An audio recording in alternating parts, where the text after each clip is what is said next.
Shalom. Notre volonté versus la volonté de Dieu. Installez-vous et parlons-en en quelques minutes. Bien-aimés, le meilleur exemple dans ce domaine est celui de notre Seigneur Jésus-Christ lors des événements dans le jardin de Gethsémani et à la croix. Alors considérons la lutte dans le jardin de Gethsémani comme un prélude des événements de la croix. Car il est difficile de parler des faits qui se sont produits à la croix sans comprendre ce qui s'est réellement passé à Gethsémani. Et c'est justement ce qui nous permettra de juxtaposer la relation entre notre volonté, la volonté de Dieu, mais également des tensions que cela peut provoquer. Abordons maintenant ce qui s'est passé à Gethsémani.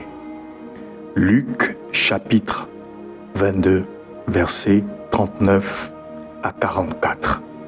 Il est écrit ceci.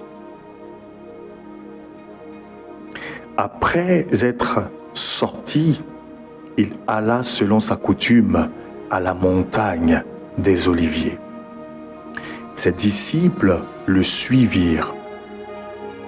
Lorsqu'il fut arrivé dans ce lieu, il leur dit : « Priez, afin que vous ne tombiez pas en tentation. » Puis il s'éloigna d'eux à la distance d'environ un jet de pierre. Et s'étant mis à genoux, il pria, disant : « Père, si tu voulais éloigner de moi cette coupe, toutefois, que ma volonté ne se fasse pas, mais la tienne. » Alors, un ange lui apparut du ciel pour le fortifier. Verset 44. Étant en agonie, il priait plus instamment, et sa sueur devint comme des grumeaux de sang qui tombaient à terre.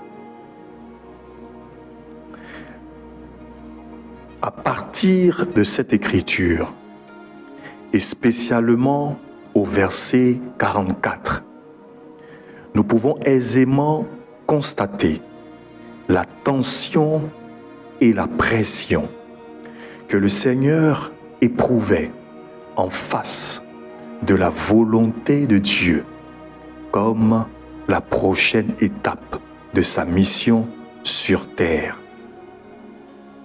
De même qu'il est essentiel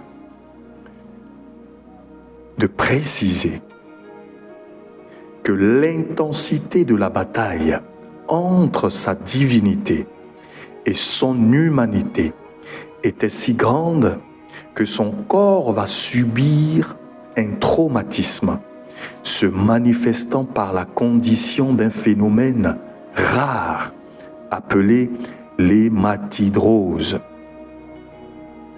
Parce qu'il est écrit que sa sueur se changea en grumeaux de sang.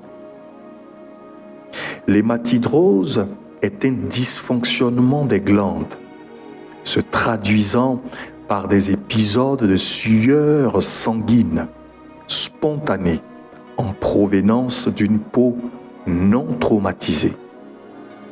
Pour simplifier, disons que l'hématidrose est une pathologie très rare, extrêmement rare, dont la manifestation clinique est la sécrétion de sang.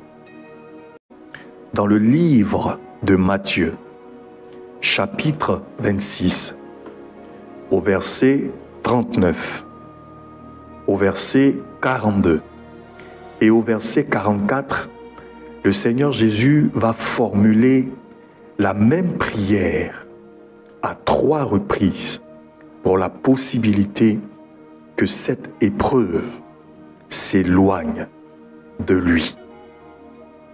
Bien-aimés, notre volonté versus la volonté de Dieu peut souvent créer dans nos vies une atmosphère, un climat chargé de pression, de tension, de tentation, d'épreuves. Cependant, nous devons avoir le courage et la capacité de nous abandonner à lui par une attitude d'obéissance. C'est quoi l'obéissance? L'obéissance est la réponse à une bonne et pure conscience, selon Hébreux chapitre 13 au verset 18. Je reprends. L'obéissance est la réponse à une bonne et pure conscience.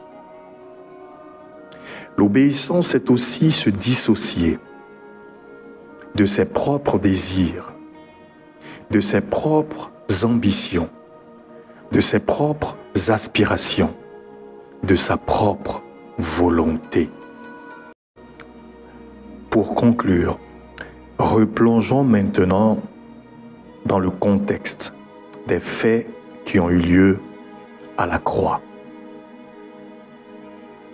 3 personnes crucifiées sur une montagne appelée Golgotha. Le Christ au centre, à sa droite, un brigand, à sa gauche, un autre brigand. Le premier brigand va prendre la parole et dire ceci. « N'es-tu pas le Fils de Dieu?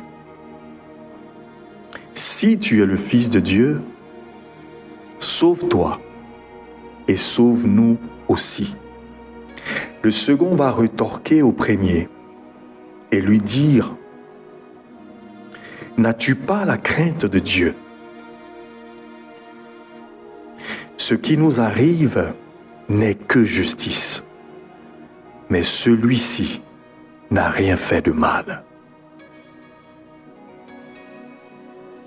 Et c'est là que se déploie le mystère caché de ce qui s'est produit à la croix.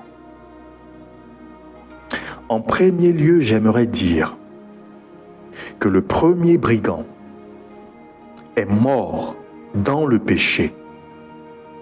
Le second est mort à cause du péché. Et Jésus-Christ est mort pour le péché. En second lieu, j'aimerais dire que le premier est mort hors de la volonté de Dieu. Le deuxième brigand est mort dans la volonté de Dieu. Et Jésus-Christ, notre Seigneur, est mort pour la volonté de Dieu. Et ils étaient tous les 3 dans la même situation. Bien-aimés, nous naissons, nous vivons, cependant nous mourons. Un grand homme pouvait dire qu'un homme choisit sa mort par sa manière de vivre.